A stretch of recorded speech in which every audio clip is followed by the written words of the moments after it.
Voilà. Est-ce que vous êtes comme Bruno Le Maire pour que notamment, je parle bien d'espace public, parce que pour l'instant il y a eu la loi sur le voile à l'école, il y a la loi sur la burqa, il y a un certain nombre de circulaires sur les hôpitaux et les administrations.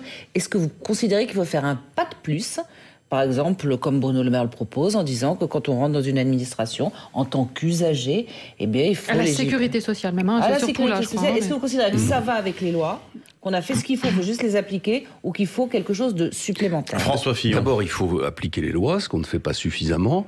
Deuxièmement, il faut traiter le sujet et pas les symptômes. Il faut traiter la maladie, c'est l'intégrisme, c'est pas seulement les symptômes. Et troisièmement, il faut que la France reste un pays de liberté. Moi, la liberté religieuse, parce que si vous voulez interdire tous les signes religieux dans l'espace public, ça veut dire que vous allez interdire les croix, les kippas, les tenues des bouddhistes et des sikhs, etc. Tout ça n'a aucun sens. C'est pas le pays que j'aime, c'est pas la France pour laquelle mes parents, mes grands-parents, mes arrière-grands-parents se sont battus. La liberté religieuse, ça existe. On va pas restreindre la liberté des autres religions uniquement pour régler un problème qui est la montée de l'intégrisme dans la religion musulmane.